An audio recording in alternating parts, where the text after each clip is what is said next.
Hayeka es una palabra de origen hebreo que significa ¿dónde estás? ¿Dónde estás?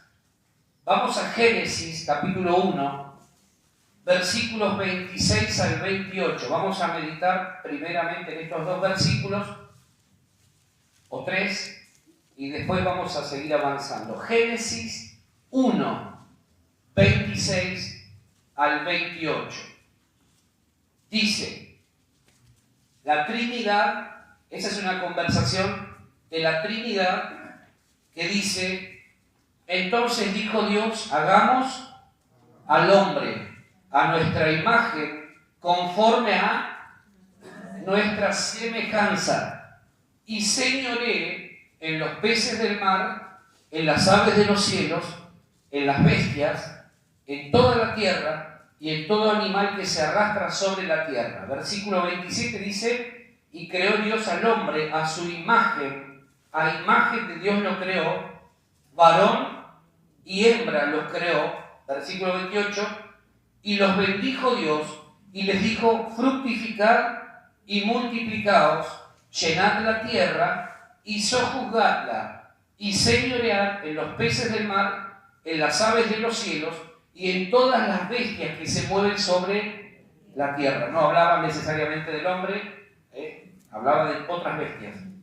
Génesis capítulo 2, del 4 al 8. Ahí nomás, pegadito. Génesis 2, del 4 al 8 dice, estos son los orígenes de los cielos y de la tierra cuando fueron creados, el día que Jehová Dios hizo la tierra y los cielos, y toda planta del campo antes que fuese la tierra, y toda hierba del campo antes que naciese, porque Jehová Dios aún no había hecho llover sobre la tierra, ni había hombre para que labrase la tierra, sino que subía de la tierra un vapor, el cual regaba toda la faz de la tierra. Entonces Jehová Dios formó al hombre del polvo de la tierra, y sopló en su nariz aliento de vida, y fue el hombre un ser viviente. Y Jehová Dios plantó un huerto, ¿dónde? En Edén, al oriente, y puso allí al hombre que había formado. Hasta ahí nomás. Durante los próximos minutos vamos a descubrir una serie de cosas que tienen que ver con el plan de Dios. Todos nosotros necesitamos saber que Dios no tenía plan A y plan B. Dios siempre tuvo un solo plan. ¿Sí? No es que Dios dijo, Adán la embarró, vamos a tener que pensar en otra alternativa. Él ya sabía que el hombre iba a fallar. En su omnisciencia, Dios ya sabía que Adán y Eva iban a fallar. Entonces Dios, que conoce absolutamente todo, que sabe absolutamente todo, dijo, vamos a elaborar un solo plan y a ese problema, en ese plan, le vamos a proporcionar la respuesta, la salida. ¿Sí? Ahora, ¿cuál era o es ese plan? Porque todavía sigue existiendo ese plan. Que Dios, habiendo creado al hombre a su imagen y semejanza. Semejanza significa parecido. Eso significa semejanza. Que Dios creó al hombre parecido ¿a quién?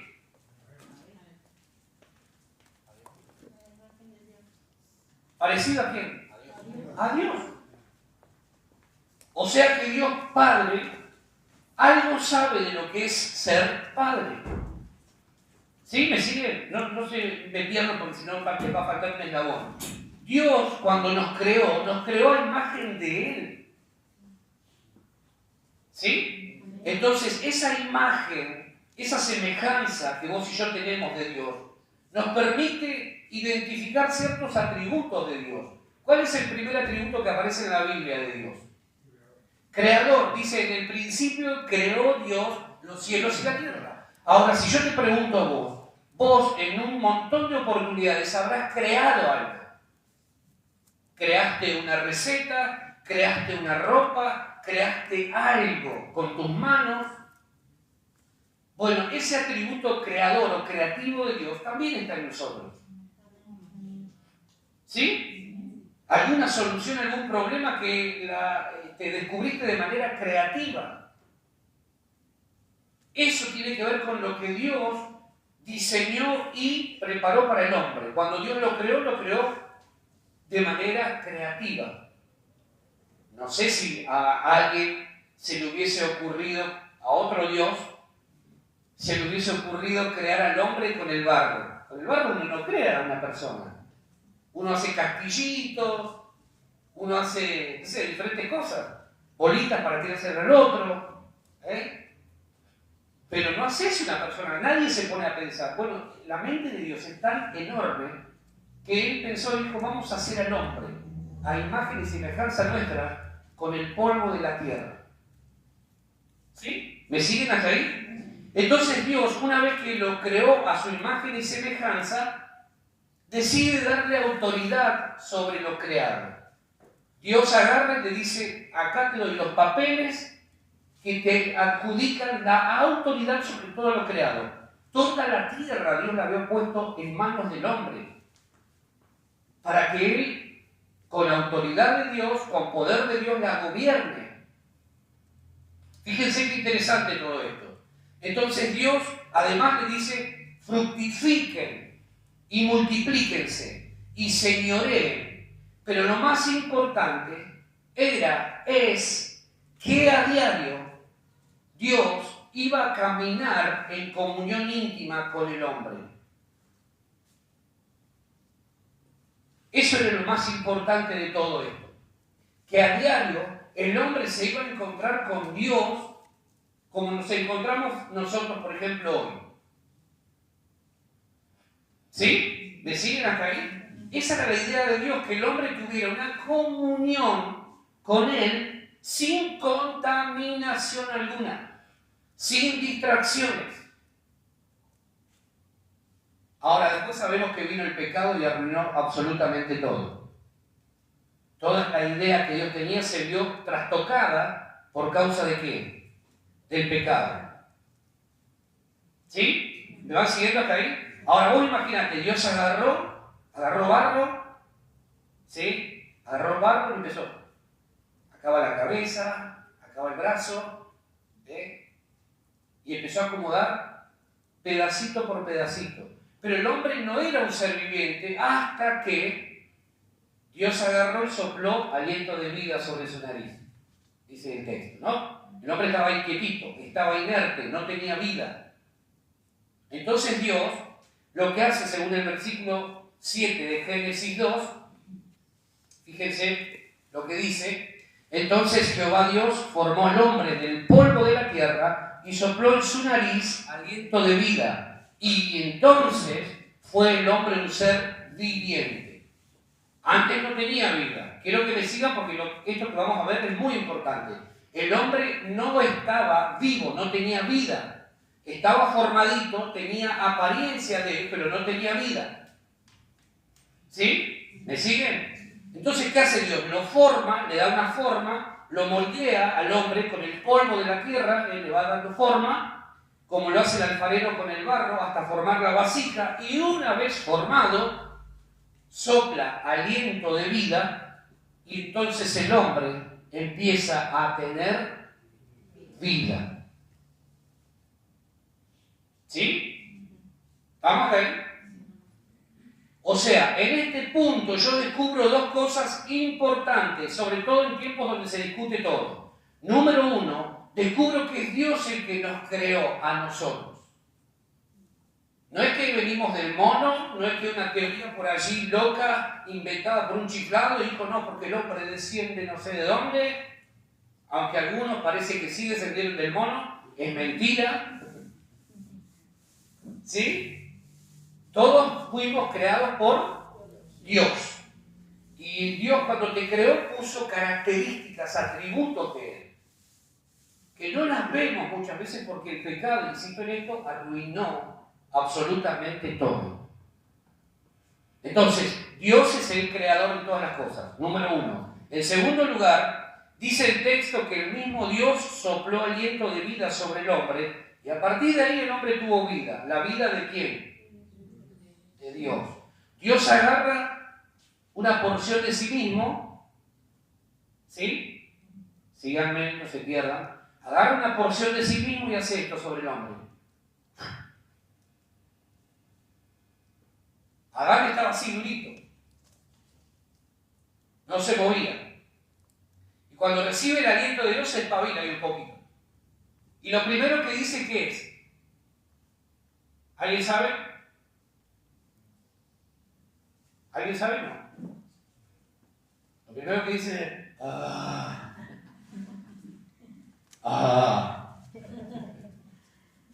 elegante que lo que.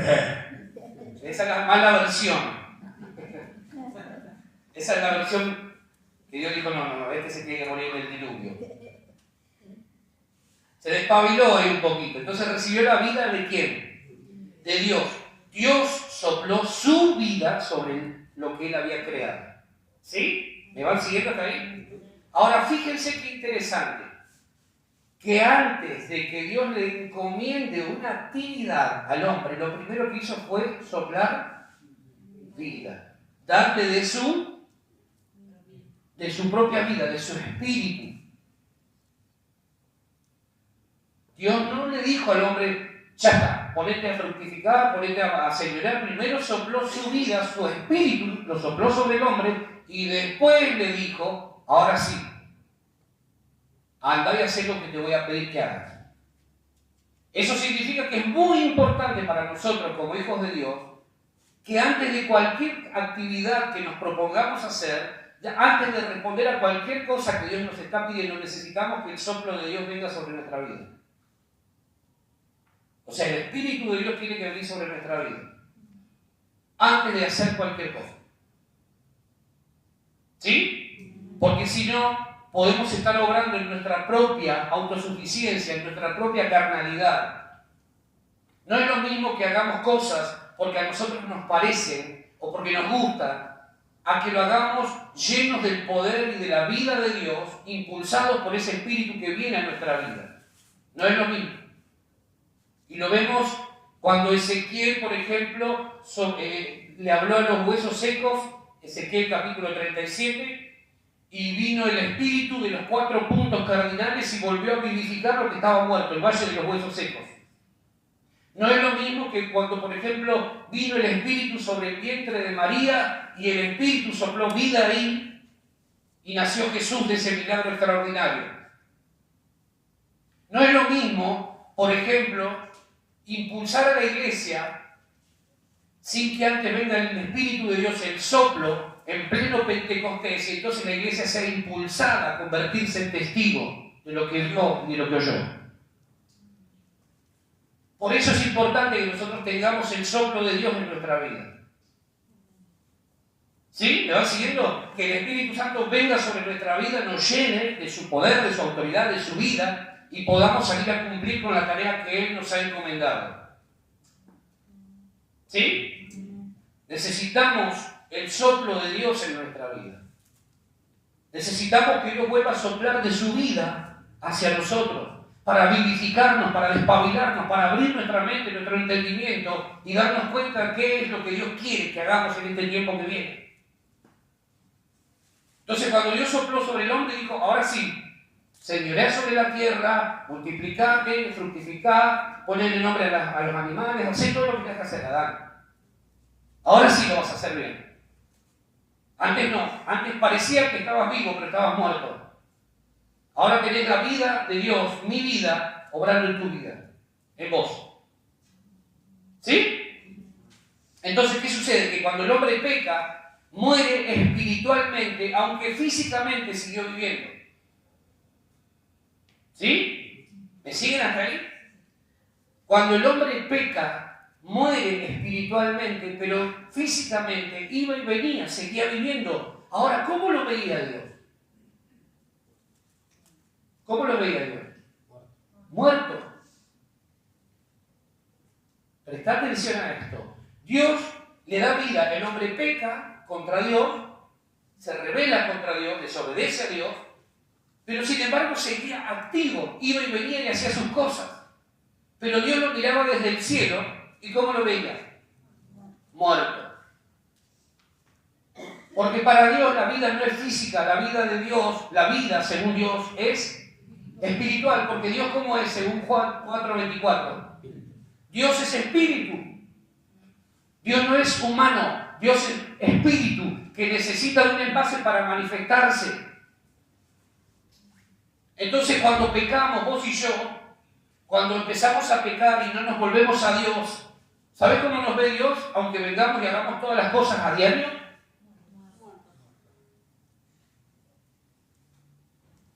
Porque para Dios la vida no es esto, esto que hacemos o que hace cualquier persona por ahí. Para Dios la vida es vida espiritual. Por eso es importante que entendamos esto. La vida no es todo lo que hacemos cotidianamente. Vos no necesitas a Cristo para lavar un plato, ¿sí o no? Si alguien dice, o yo digo, a partir de ahora no voy más a la iglesia, ya está, hago mi vida. ¿Sabés qué va a suceder? Voy a seguir haciendo lo que hago diariamente. Pero para Dios voy a estar muerto. Porque muerte es desconexión de Dios. Para Dios la muerte es desconectarnos de su espíritu. Adán, después que pecó, siguió viviendo. De hecho, tuvo hijos. Vivió 930 años. O sea, vivió mucho. ¿Pero sabés cómo vivió? Hasta que no entendió y no descubrió su pecado delante de Dios y no permitió que Dios lo cubriera nuevamente, él para Dios estaba muerto. ¿Sí? Entonces, cuando pecamos y no nos volvemos a Dios, aunque hagamos miles de cosas durante toda la semana, para Dios estamos muertos. Porque para Dios la vida es espiritual. ¿Amén? ¿Se entiende eso? La vida no es solamente respirar. La vida es, para nosotros, que Dios esté dentro nuestro, llenándonos y movilizándonos. Espero que se entienda eso, porque si no vamos a seguir creyendo todo lo contrario. Yo estoy vivo, entonces Dios está conmigo. A lo mejor no. A lo mejor no. A lo mejor Dios no está. Porque si hay pecado hay muerte. Y Dios no habita donde hay muerte. Dios necesita vivificar lo que está muerto. ¿Sí? Dios es espíritu, necesita de un envase para poder manifestarse y mostrarse. Y por eso surge el primer Adán hecho de barro, sin vida, inerte, hasta que Dios sopló de su espíritu y le dio vida. Lo mismo hizo con Jesús, sopló de su aliento sobre el vientre de María y ahí se gestó el gran Emanuel. Lo mismo hizo cuando derramó de su espíritu en Pentecostés y le dio vida a la iglesia. Lo mismo. Lo mismo. ¿Por qué? Porque para Dios, vuelvo a repetir esto, la vida no es física, la vida es espiritual. Por eso cuando una persona no tiene la vida de Dios en su interior, está muerta, aunque haga durante el día 300.000 cosas y parezca estar viva. No tiene que ver con que, bueno, yo respiro, esta mañana me desperté. Sí, pero puede ser que para Dios yo esté desconectado de su espíritu, entonces para Dios estoy muerto. Acá en este punto es donde podemos entender que cuando el hombre pecó, murió espiritualmente. Por eso Pablo dice en Efesios capítulo 2, versículo 1, Él nos dio vida cuando estábamos muertos en nuestros delitos y pecados. Nos dio vida cuando estábamos muertos. Y desde Adán, que venimos muertos.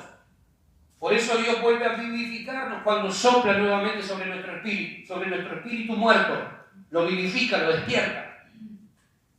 ¿Sí? Versículo 8, mirá lo que dice.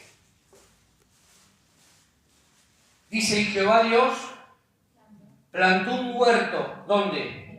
En Edén, al oriente, y puso allí al hombre que había formado. ¿Dónde lo puso Dios al hombre que había formado? En Edén.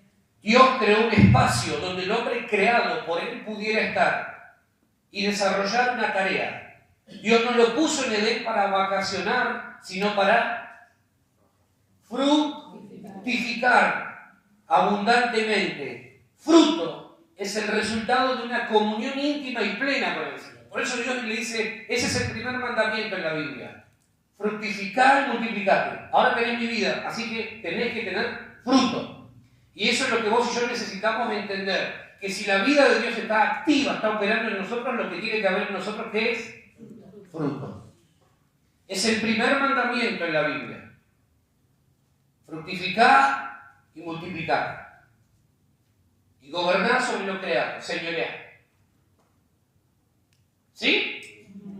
Edén es Cristo. Dice que Dios crea al hombre y lo pone ¿dónde? En el Edén. El Edén es una figura de Cristo, un prototipo de Cristo. El hombre, para estar completo, necesita estar en Cristo. Fuera de Cristo, no hay posibilidades de que nosotros experimentemos plenitud alguna. Cuando el hombre peca, es cuando Dios dice afuera del Edén. Lo expulsa del Edén.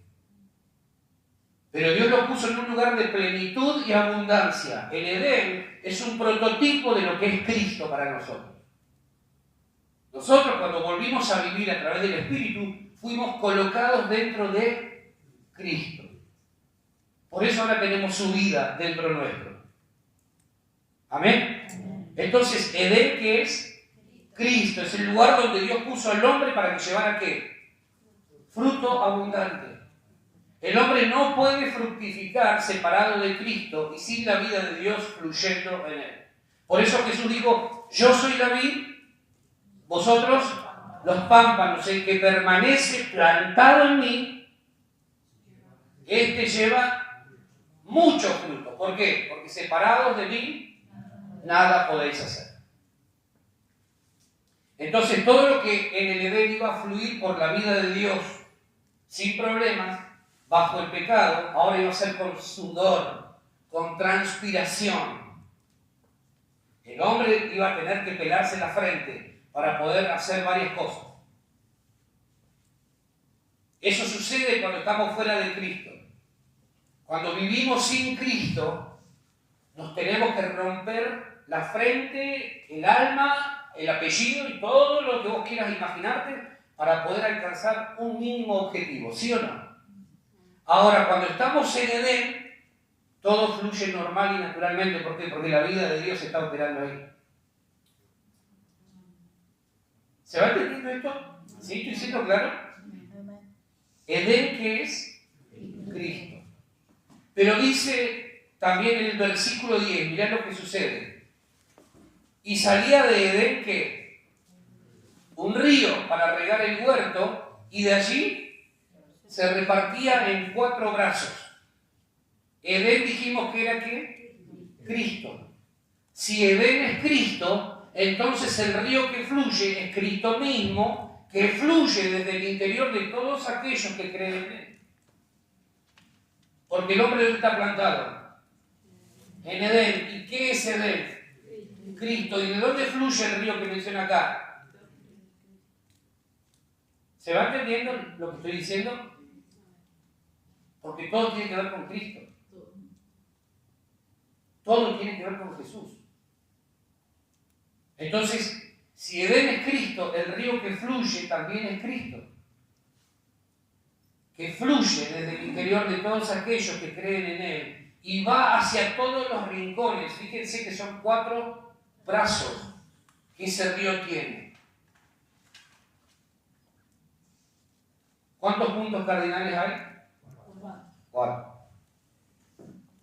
Entonces, el río recorre toda la tierra.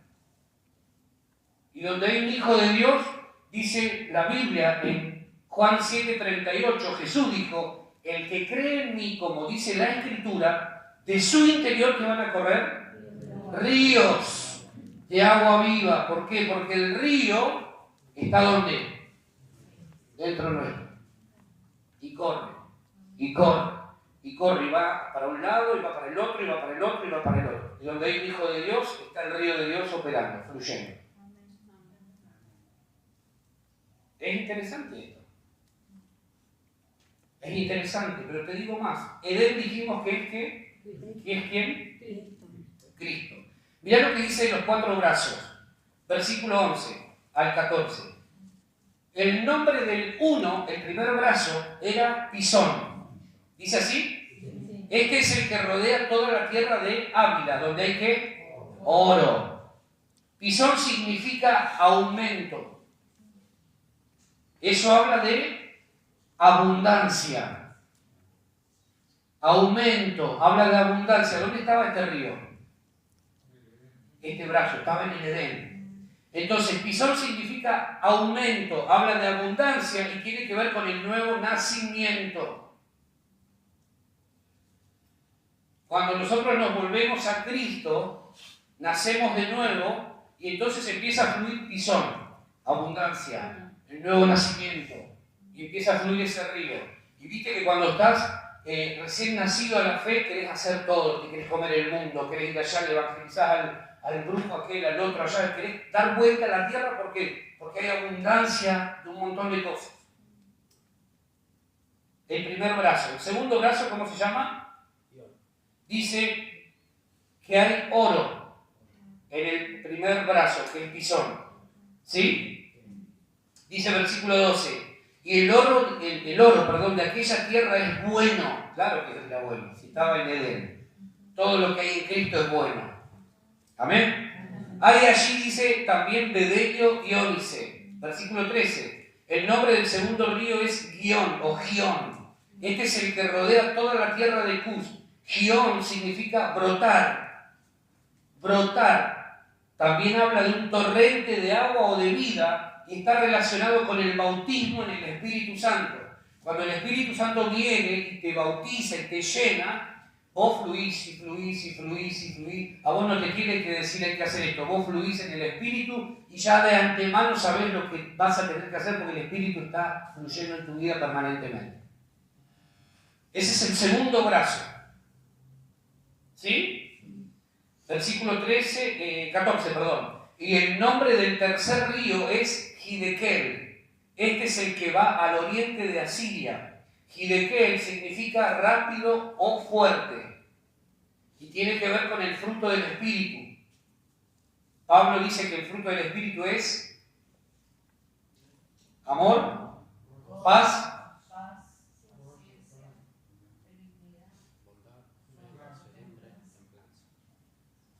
¿cómo? Amor, paz, gozo. Son 9. ¿Sí? Entonces, cuando yo tengo el fruto del Espíritu en mi vida, ¿sabés qué sucede? Que soy rápido para perdonar. Eso significa que rápido o fuerte, rápido. Hay que orar. ¿Cuánto hay que orar? 3 horas. Vamos a orar 3 horas. Me hicieron algo y perdono rápido. Me mandan y no tengo que esperar que alguien me diga hay que amar esto. No, yo amo porque soy rápido. Como el Espíritu está obrando en mí, soy rápido para amar, soy rápido para el gozo, soy rápido para la fe, soy rápido, funciono rápido. No estoy esperando una orden, todo opera de una manera distinta. ¿Sí? ¿Me sigue? Y el cuarto brazo dice, el versículo 14, el cuarto río es el Éufrates. Éufrates significa fecundidad. Eso habla de una morada eterna en los cielos. Te hablé de que Pisón significa aumento, habla de abundancia y del nuevo nacimiento. Gión significa brotar, torrente de agua o de vida y tiene que ver con el bautismo en el Espíritu. Hidekel significa rápido o fuerte, tiene que ver con el fruto del Espíritu, el desarrollo diario del fruto del Espíritu en mi vida. Y el número 4, Éufrates, tiene que ver con fecundidad. Habla de que al haber nacido nuevamente en Cristo, nos espera una morada eterna en los cielos. O sea que Edén es todo eso, Cristo es todo eso. Cristo es todo eso. ¿Sí? ¿Se entendió? Está recontra complicado, ¿no? ¿Qué es esto? Pisón, guión. Pero eso es lo que enseña la Biblia. Si nosotros entendemos los primeros 5 o 6 capítulos del Génesis, habremos entendido el Evangelio. Si nosotros no entendemos lo que sucede en los primeros 6 capítulos de Génesis, nos va a costar entender el Evangelio. Porque en esos primeros 6 capítulos se resolvió todo lo que viene a continuación. Todo lo que viene después con los profetas, los jueces, los apóstoles, apunta a esa primera instancia de la historia. A todo lo que ocurrió ahí. ¿Sí? ¿Me siguen? Entonces tenemos que tener claro esto. Ahora, dijimos que Edén, ¿qué es? ¿Quién es? Cristo. Edén significa deleite. Es decir, cuando Dios creó al hombre, lo creó para su deleite. ¿Sabes para qué te creó Dios? Cuando Él te mira, no dice, oh, mirá lo que le salió acá. Dios mío.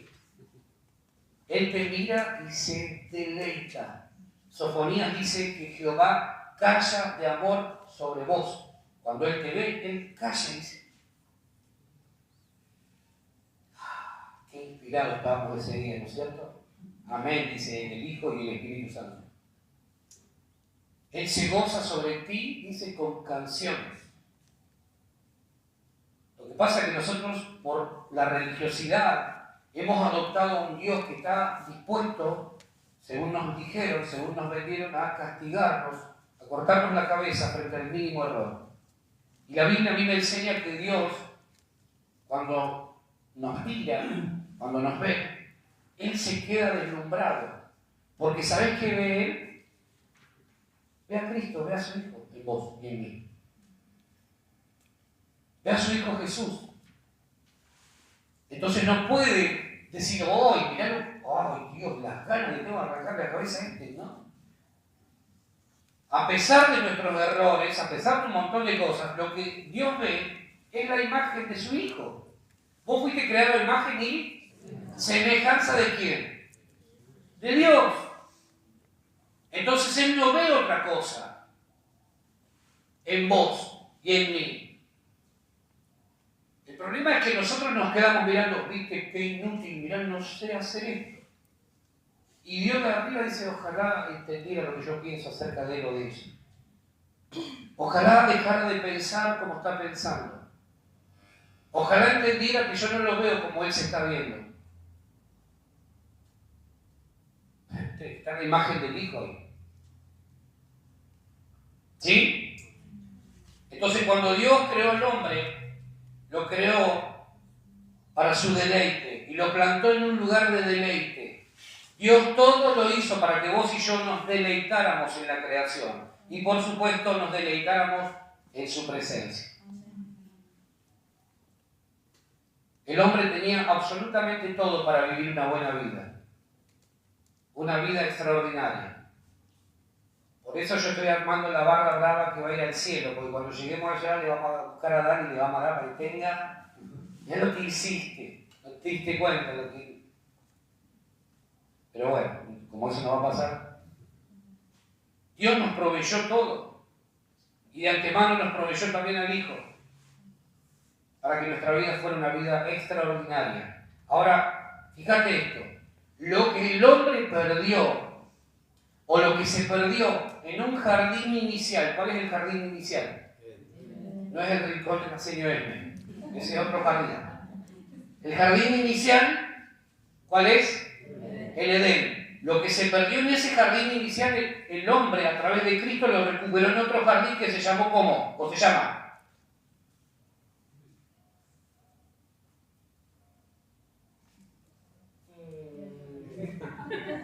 ¿Cómo se llamó el jardín donde murió Jesús?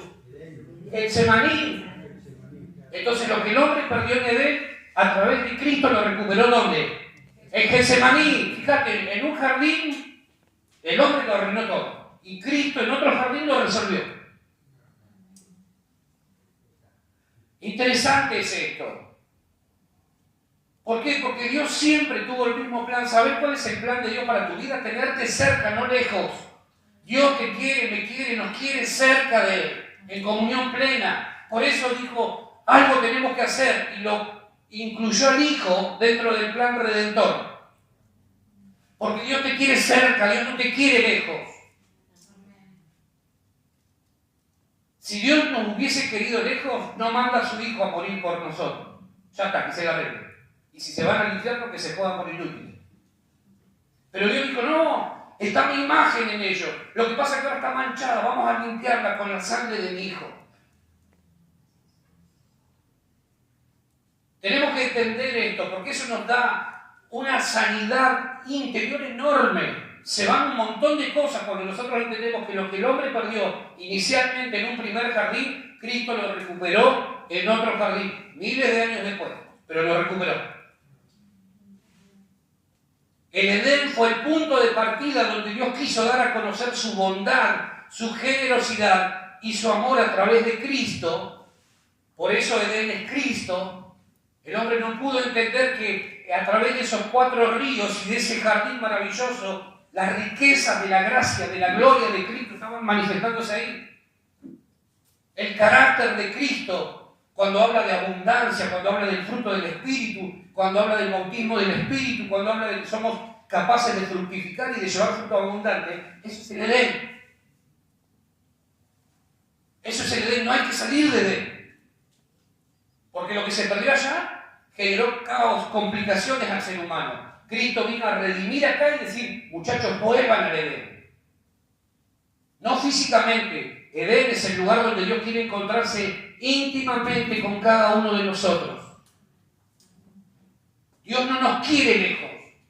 Dios nos quiere cerca. No sé ustedes, pero desde que yo me casé, yo lo único que quiero es que todas las noches, y no sea mal pensado, santifique su mente, mi señora duerma conmigo.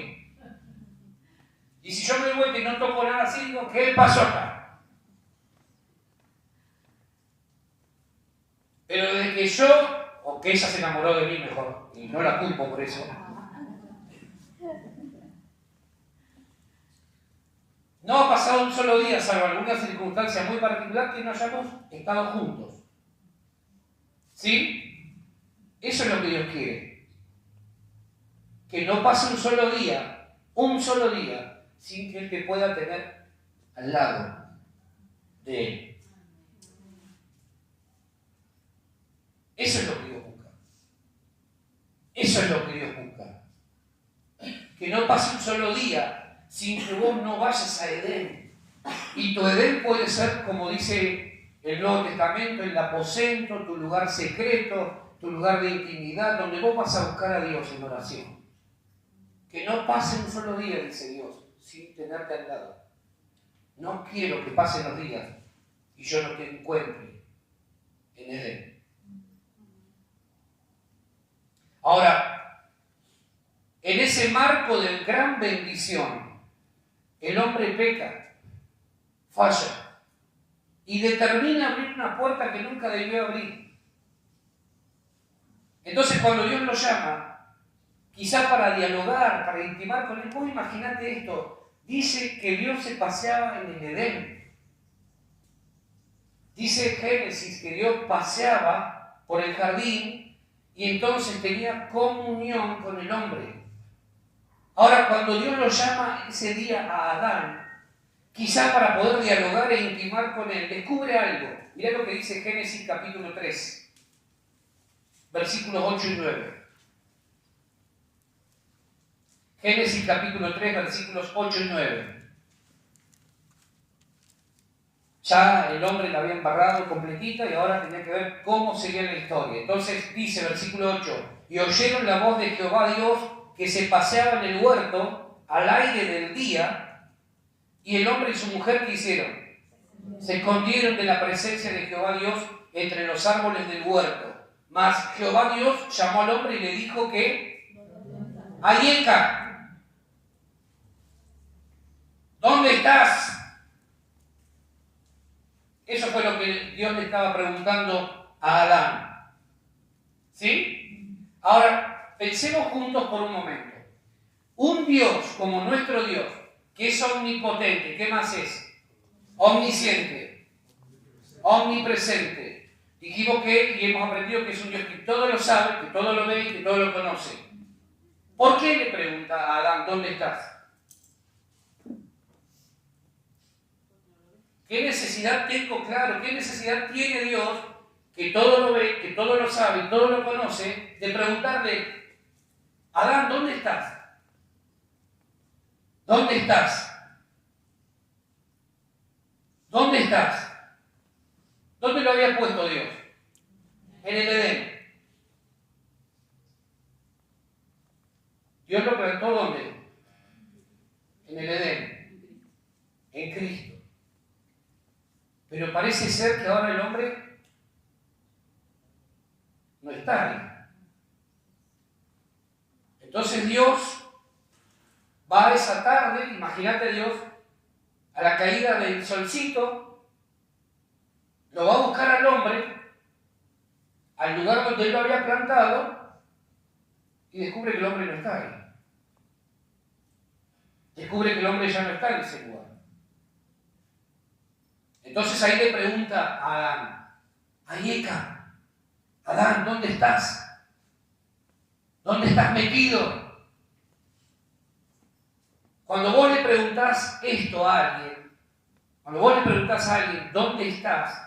Es porque probablemente se haya perdido, se te haya perdido o no lo encuentres. Pero en este caso no es que Dios lo perdió o que se le perdió a él. Es que Adán no estaba donde Dios esperaba encontrarlo, el lugar donde él lo había colocado y plantado. En el hebreo, lo que Dios le está preguntando o diciendo a Adán es esto: ¿por qué no te veo en el lugar que te fue asignado? ¿Por qué no estás haciendo aquello que yo te dije que tenías que hacer cuando te coloqué en el lugar en el que te coloqué? ¿Por qué no lo estás haciendo?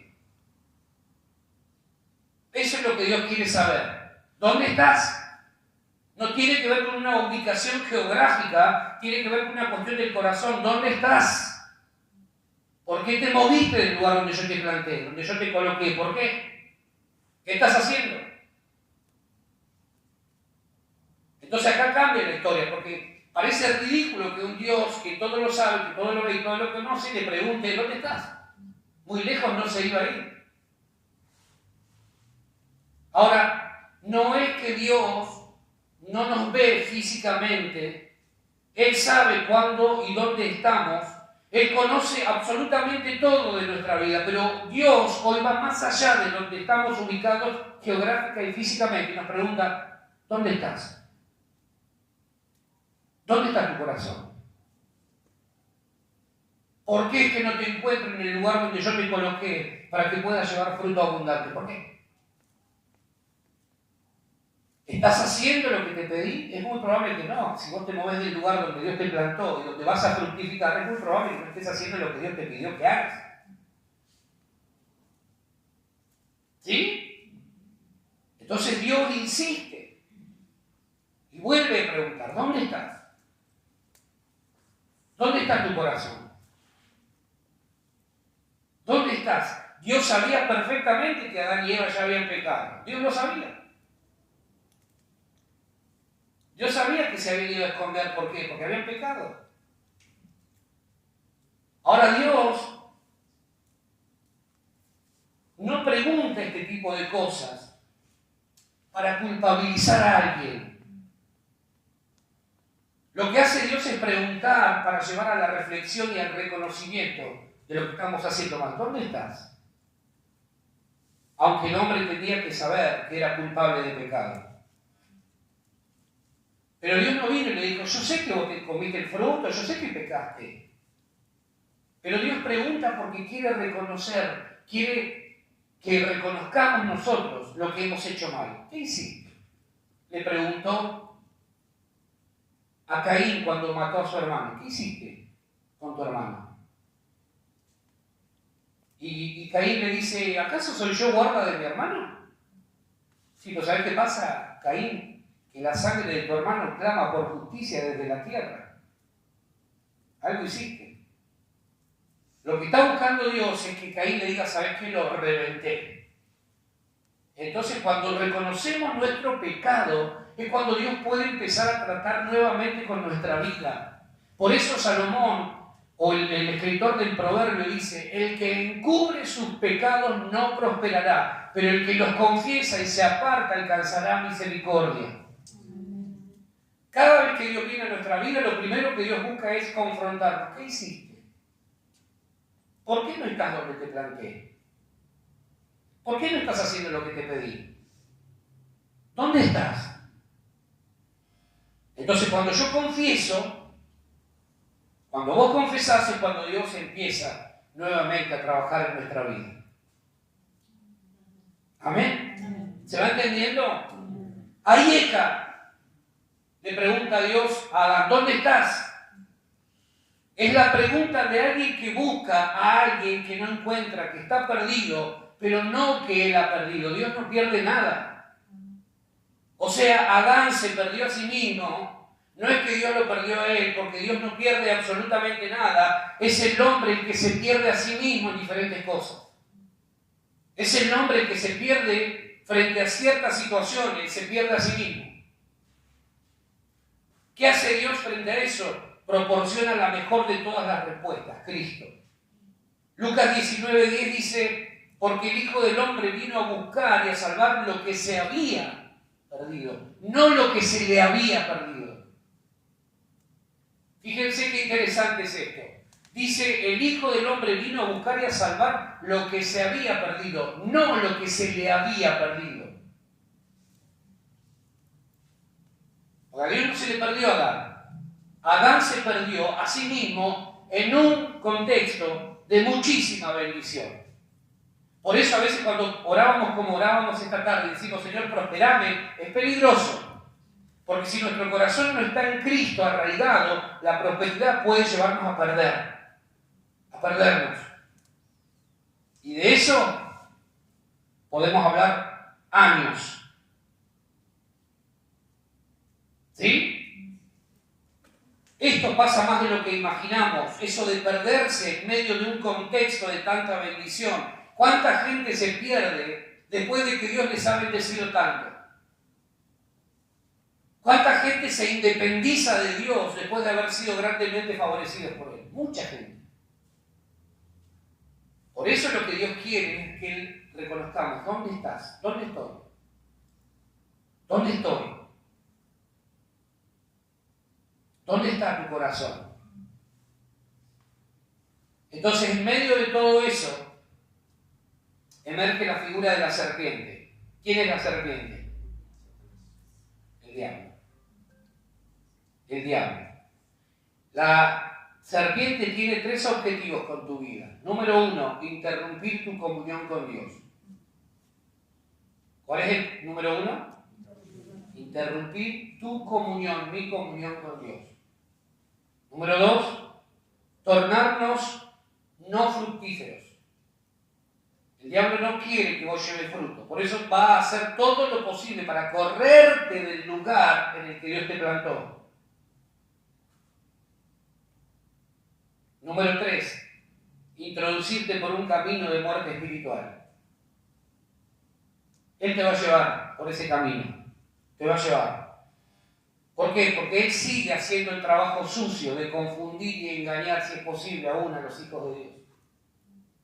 El diablo no quiere verte fructífero, pleno, rebosante. Quiere verte con la cara larga, quiere verte amargado, quiere verte derrotado, quiere verte frustrado. Dios, cuando lo plantó el hombre, lo plantó en un lugar de deleite.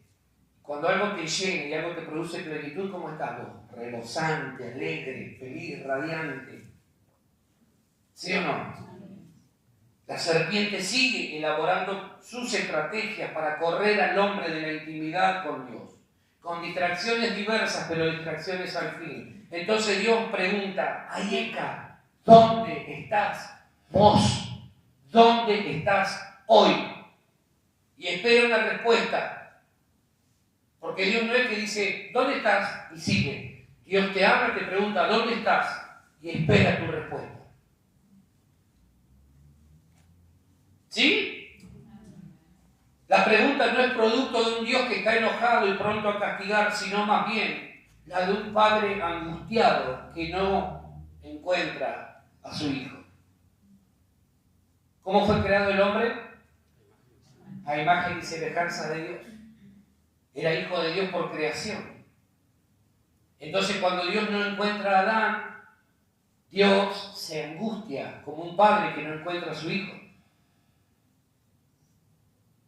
Cuando Dios no te encuentra en el lugar donde Él te plantó, Dios se pregunta, ¿dónde estará mi hijo? ¿Dónde estará mi hija? ¿Haciendo qué? Porque Dios te plantó en un lugar para que puedas fructificar en ese lugar y para que ese fruto sea fruto abundante y para tener una comunión sin interrupciones con vos. Entonces, cuando Dios te encuentra en otro lugar, dice, ¿qué estás haciendo acá? Allá te planté yo. Cuando Dios no te encuentra el lunes, el martes o el miércoles o el día de la semana, en ese lugar, en ese jardín donde Él te espera cada día para hablarte, para abrazarte, para contenerte, cuando Dios no te encuentra ahí, te pregunta, ¿dónde estás? ¿Haciendo qué? Y espera una respuesta. Amén. Dios nos pregunta esta tarde, te pregunta, Ayeka, ¿dónde estás? Y Dios no espera que diga, Señor, estoy sentado acá escuchando el mensaje. No. ¿Dónde estás espiritualmente ubicado? ¿Estás donde te coloqué? ¿Sabes por qué muchas veces no llevamos frutos en nuestra vida? Porque nos hemos corrido del lugar donde Dios nos plantó. Pensalo de esta manera, cuando vos plantás en tu jardín, en tu patio, una semilla, vos sabés dónde colocaste esa semilla, ¿sí o no? Si vos la plantaste en el jardín atrás, vos no vas adelante a la vereda a ver si nació algo, si floreció algo, si hay algo. Vos vas al lugar donde plantaste esa semilla para ver si hay algún indicio de vida. Es lo mismo que hace Dios. Dios lo colocó al hombre en el Edén y ahí fue a ver. Cuando no lo encontró, le preguntó, ¿dónde estás? ¿Dónde estás? ¿Por qué no hay frutos en tu vida, en la vida, en nuestra vida? ¿Por qué no hay frutos? ¿No será que nos habremos corrido del lugar donde Dios nos plantó? Primeramente, nuestro jardín tiene que ser el lugar secreto, donde vamos a Él día a día. Ponele jardín, ponele aposento alto, aposento secreto, ponele el nombre que vos quieras. Que puede ser tu habitación, puede ser un lugar que vos preparaste en tu casa, vos sabés dónde. Ahora, cuando Dios va a ese lugar cada día, cada mañana, cada tarde y no te encuentra, lo mismo que Adán, vuelve a preguntar, ¿dónde estás? Porque vine a este lugar, vine a este cuarto, a esta habitación, para que hablemos. Para que hablemos, quiero conocer cuáles son tus pensamientos, quiero mostrarte los míos. Dios insiste con su plan, porque Dios no nos quiere lejos de Él, Dios nos quiere cerca, en comunión con Él. Entonces la idea de Dios era establecer en el Edén un santuario donde su presencia se paseara continuamente y pudiera tener comunión con sus criaturas. Y también un lugar de recreación, por eso Dios le proveyó de todo lo necesario. Pero la tarea de Satanás será siempre buscar interrumpir tu comunión con Dios, para que nunca puedas cumplir con tu propósito y llevar fruto. ¿Sabés qué dijo Jesús? Por los frutos los conocerán. Entonces cuando decimos yo soy hijo de Dios, ¿sabés qué dice Dios? Por los frutos los van a conocer. Se van a dar cuenta si son mis hijos o no. Por los frutos. Amén. Entonces, ¿qué hace? Satanás busca arruinar tu comunión con Dios. Tenemos que entender que de ahí se desprende todo lo demás. El diablo te va a poner día a día miles de argumentos y de cosas para que vos no vayas a ese lugar secreto, a estar a solas con él. Eso va a suceder. Esa es la estrategia que siempre tuvo presente.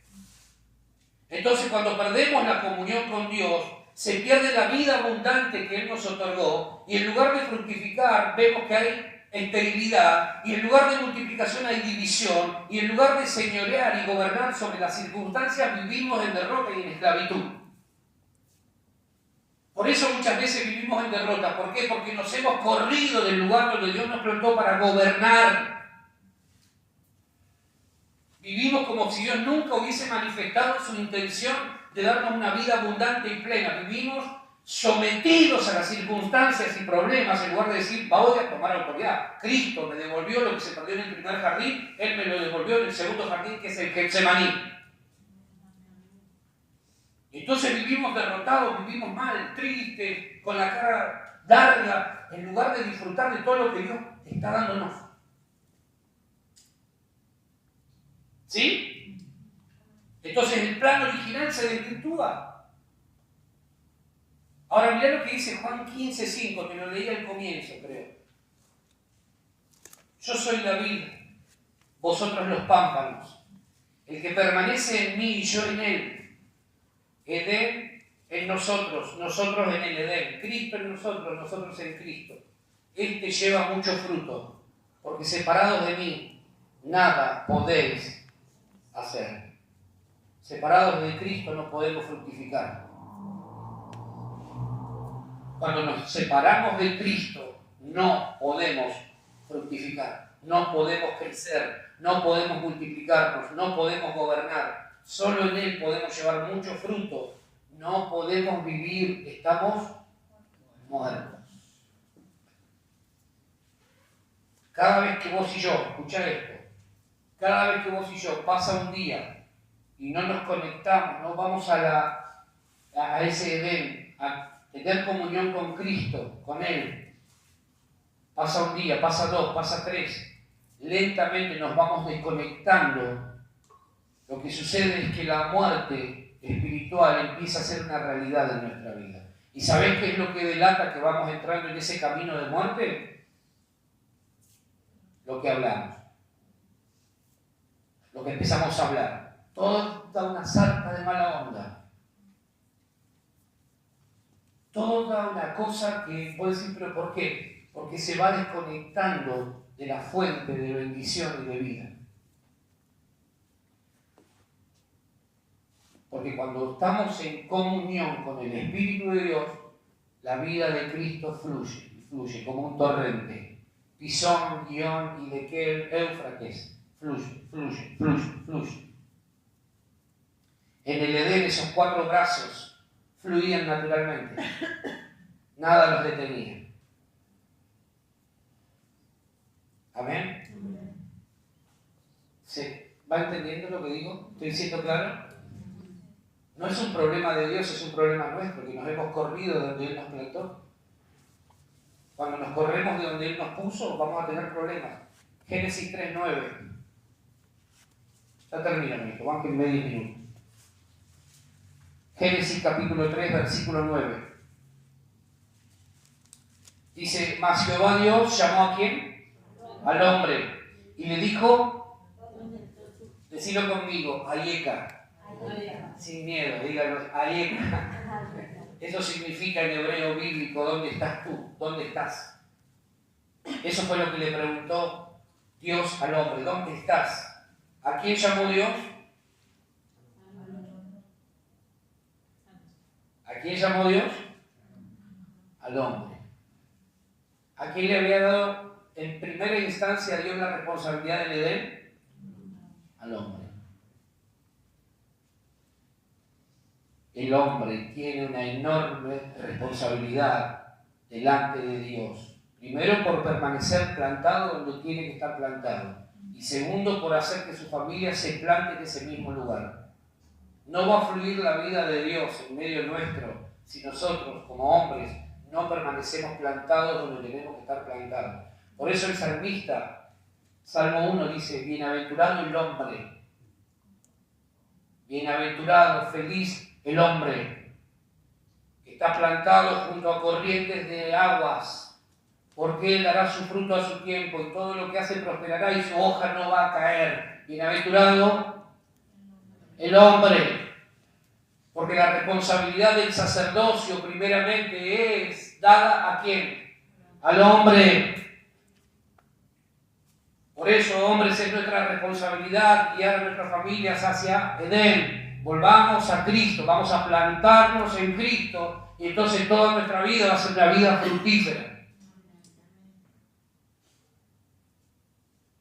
Esa es la responsabilidad que tenemos. En primer lugar, Dios llama al hombre para hacerlo reflexionar acerca de lo ocurrido. En segundo lugar, comienza Dios a tratar con las consecuencias del pecado. Cuando Dios lo confronta y le dice ¿dónde estás?, lo que está buscando es vamos a tratar este problema. Porque a partir de ahora las consecuencias las van a recibir todos los que vengan, hasta nuestros días. ¿Sí? Amén. Los que se cansan y viven agobiados por las circunstancias es porque han perdido de vista el sitio, Edén, donde Dios plantó al hombre para que viva permanentemente fluyendo en ese río de vida. Cuando vivimos cansados y agobiados por las circunstancias, es porque hemos perdido de vista ese lugar donde Dios nos espera día a día para estar con Él, para ser renovados, para ser refrescados y para ser fortalecidos. Entonces, cuando alguien pierde de vista ese sitio, vive agotado. El agotamiento es producto de muchas veces descuidar el fluir de ese torrente de vida en nuestro interior. Nos vamos secando lentamente. ¿Viste la tierra en pleno verano cuando no recibe agua, cómo se va agrietando? Se parte por trocitos. Fácilmente podría ser un rompecabezas. Bueno, eso pasa con la vida espiritual cuando no recibe agua, el agua del Espíritu. Se va partiendo, se va agrietando, se va desarticulando, se va desmembrando, hasta que llega un momento en que se transforma en nada. Por eso tenemos que vivir en ese río, en Edén, meternos dentro de ese río que es Cristo. Y entonces el río del Espíritu de Dios te va a renovar, te va a refrescar, te va a fortalecer, y entonces vas a poder llevar fruto y fruto abundante. No tenemos que descuidar nuestra comunión con Dios. Los que viven pensando, bueno, pero yo no tengo tiempo para orar o buscar a Dios, son los primeros que viven agotados, cansados. Eso es mentira, porque a todos Dios nos dio 24 horas. Entonces, si no tenemos tiempo para orar, para buscar a Dios, lo que tenemos que hacer quizás es revisar la agenda diaria. Porque todos tenemos tiempo para buscar a Dios. Esto es como tener un auto y no hacerse tiempo para ir a cargar nafta. Me voy a pegar un viaje esta semana, voy a ir de acá, no sé, a Tierra del Fuego. ¿Cargaste nafta? No, pero voy a llegar. Vamos a ver. Versículo 10, el hombre le dice, y él respondió, oí tu voz en el huerto y tuve miedo, porque estaba desnudo y me escondí. El hombre empezó a experimentar cosas que nunca antes se habían oído. Miedo, vergüenza, desnudez, por causa del pecado. Por causa del pecado. El hombre pasó, escucha esto, de tener contacto. O sea, Dios venía y el hombre hacía esto. Contacto. El hombre podía palpar de primera mano la presencia de Dios ahí en el Edén. Y el hombre ahora, por causa del pecado, pasó de tener contacto, con toque, a esconderse en ese Dios con el que interactuaba día a día. Y eso pasa cuando descuidamos nuestra comunión con Dios, cuando nos corremos del lugar donde Él nos plantó. Pasamos de poder palpar la presencia de Dios y decir, Dios está acá, a no sentir absolutamente nada. Y Dios puede estar tocando nuestro corazón o moviéndose en medio nuestro y haciendo cosas extraordinarias, y puede estar hablándole a uno y a otro y nosotros ser fríos, no haciendo nada. Dios, ¿dónde está Dios? Es porque te corriste del lugar donde Él te plantó. El pecado genera hombres y mujeres que en lugar de acercarse a Dios y mantener contacto con Él, quieran correr a esconderse, porque se sienten avergonzados, llenos de miedo, producto de una desnudez que no quieren cubrir. ¿Han cansado ya, no? Es mucho hoy, la cabeza ya no sé para dónde va. Es mucho, ¿no? Entonces Dios le pregunta, Adán, ¿dónde estás? Y entonces, ¿qué hace el hombre? Confiesa su pecado. Y Dios dice, ahora sí puedo tratar con el pecado. Ahora sí. El Edén quedó vacante. La perfecta comunión con Dios había sido infectada. El entorno se había contaminado de pecado. Pero Dios, que es persistente, Dios que nos ama demasiado y que nos quiere tener cerca de Él, dijo, algo vamos a hacer. No puede quedar esto así. La serpiente no nos va a vencer. Algo vamos a hacer. ¿Amén? El plan original había sido afectado, pero Dios no se iba a quedar de brazos cruzados.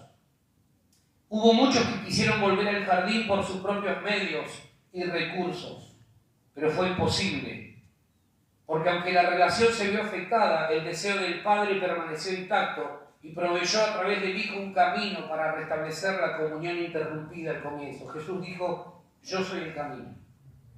Yo soy el camino, la verdad y la vida. Nadie viene al Padre, nadie puede volver al Edén, nadie puede volver a esa intimidad perfecta si no es por mí. Existe un lugar donde los ruidos de las urgencias cotidianas no opacan la dulce voz del Espíritu. Ahí los relojes no tienen agujas. No es el tiempo el que controla, sino la eternidad. Un lugar donde encontramos cascadas de placer superior y fuentes de gozo eterno. Allí el smog de la religiosidad no existe y se respira aliento de vida que sacia nuestro interior. Nuestros ojos son sanados por lo bello y nuestra mente cruza los límites de lo que pedimos o entendemos. Y podemos ver más allá. El sol es su gloria, todo lo ilumina y lo calienta. Todo lo que es reflejado por esa gloria es hermoseado. Y los que son expuestos cara a cara al sol de justicia, que es Cristo, lo comienzan a reflejar. Cada día debemos volver a ese lugar. Es ahí donde pertenecemos y esa debe ser nuestra elección, tu elección y mi elección. Hay un llamado de Dios a la iglesia en este tiempo a regresar a la comunión íntima. Vos y yo tenemos que volver a Edén. El camino ya fue provisto nuevamente. Tenemos que volver a ese lugar. No es un hombre el que está llamando, no es un líder. Es el corazón de Dios que ha estado esperando a sus hijos en ese jardín íntimo. Y Jesús es la encarnación viva del deseo del Padre de tenernos más y más cerca. La pregunta en esta tarde es, ¿corresponderemos a ese amor? ¿Podés oír el corazón de Dios latiendo de amor por vos? Diciéndote quiero tenerte cerca. ¿Podés sentir lo que Él siente? Como aquella vez el Señor vuelve a preguntarnos esta tarde, Ayeka, ¿dónde estás? ¿Haciendo qué? ¿Por qué es que no te encuentro donde te dejé? Vamos a ponernos de pie, por favor.